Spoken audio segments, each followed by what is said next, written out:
alat-alat lab kimia, sebagian beberapanya di sini akan kita kenal satu persatu. Nah, sekarang untuk yang pertama, perhatikan di sini, ini seperti yang ada di rumah ya. Nah, ini namanya adalah lumpang alu. Nah, ini alu, di sini lumpangnya. Nah, yaitu di sini adalah untuk menggerus bahan-bahan yang besar kemudian otomatis menjadi kecil seperti itu. Kemudian yang kedua adalah corong. Nah, untuk corong ini untuk memasukkan cairan. Nah, biar enggak tumpah-tumpah, biar lebih efektif. Kemudian yang ketiga adalah beaker glass atau glass beaker. Nah, di sini untuk glass beaker ini adalah di sini ada ukuran-ukurannya. Ukuran dari 50, 250 dan ada yang besar lagi juga. Jadi ukurannya bermacam-macam. Ini bisa digunakan untuk memanaskan bahan dari larutan-larutan yang akan dipraktekkan. Kemudian, nah perhatikan di sini, ini tipis. Nah, ini adalah untuk menempatkan kaca arloji ya. Untuk naruh di sini adalah bahan, kemudian mau ditimbang. Nah, bisa memakai ini. Kemudian, nah ini bentuknya seperti apa? Labu. Nah, ini adalah labu ukur. Nah, untuk labu ukur, nah di sini nanti di sini ada namanya seperti kayak cincin. Kalau di ini ada lingkaran. Nah, di sini ada ukurannya. Contoh di sini adalah 200 mili. Nah, 200 mili berarti ketika kalian memasukkan suatu larutan ke sini, ini sampai lengkung bawah. Nah, jadi airnya jadi lengkung seperti ini. Yang lengkung bawahnya, nah itu adalah ini. Ini pada lingkaran ini cincinnya. Nah, ini batasannya.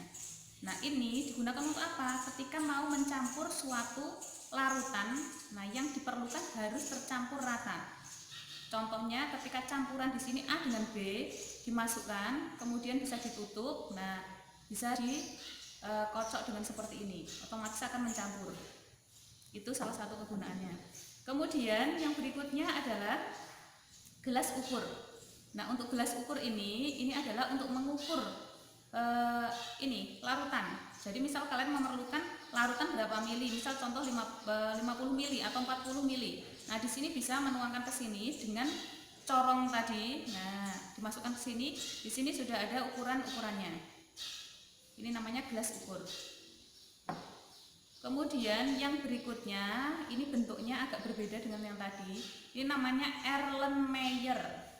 Erlenmeyer ini hampir sama juga dengan glass beaker tadi. Nah, cuma bedanya di sini adalah contoh di sini adalah untuk titrasi, dia bisa digoyang-goyangkan seperti ini dan itu lebih praktis. Ini Erlenmeyer. Kemudian yang berikutnya adalah pipet. Pipet otomatis sudah familiar ya. Nah, di sini untuk ngambil suatu cairan, kemudian untuk dipindahkan dari satu tempat ke tempat lainnya. Ini pipet. Kemudian yang di sini ada bulu-bulunya. Ini adalah untuk membersihkan, mencuci ini bisa mencuci alat untuk alat-alat ini yang bentuknya panjang-panjang seperti ini. Jadi untuk tugasnya dia untuk mencuci. Berikutnya adalah ini tabung reaksi.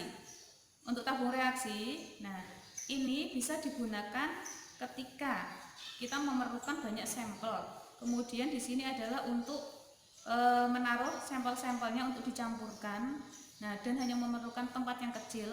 Nah, bisa juga ini dipanaskan. Nah, dengan pemanasan.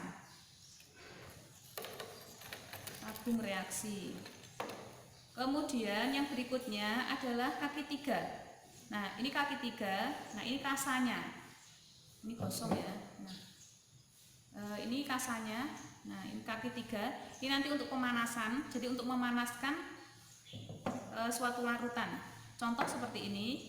Nah, untuk memanaskan suatu larutan yang di dalam ini glass beaker. Nah, kemudian dipanaskan seperti ini. Nah, untuk pemanasannya itu memakai ini. Di sini adalah namanya bunsen. Nah, bunsen di sini dikasih spiritus, ini spiritusnya habis. Nah, dibuka kemudian dipanaskan, nah ditaruh di bawahnya seperti ini. Jadi pemanasannya otomatis dia akan ajeg, stabil gitu ya. Kemudian berikutnya adalah plat tetes. Ini plat tetes, kayak orang melukis itu ada celuakan-celuakannya. Nah di sini untuk plat tetes ini untuk mengidentifikasi, misal contoh mengidentifikasi itu larutannya apa asam apa basah, bisa pakai plat tetes ini. Memerlukan banyak tempat, jadi bisa sekaligus. Kemudian di sini ada pengaduk. Ini namanya pengaduk, untuk mengaduk larutan yang secara manual diaduk-aduk biasa. Kemudian di sini satu lagi, ini adalah sendok takar di sini untuk ngambil bahan-bahan kimia yang berbentuk padatan, kemudian berbentuk entah itu berbentuk serbuk. Nah bisa diambil dengan ini. Nah jadi kita nggak mengambilnya pakai tangan langsung, jadi ini adalah pakai ada sendoknya. Oke, itu tadi beberapa untuk alat-alat lab kimia yang dasar-dasarnya yang harus kalian ketahui. Oke, untuk kali ini Ibu cukupkan di sini dulu. Terima kasih atas perhatiannya. Assalamualaikum warahmatullahi wabarakatuh.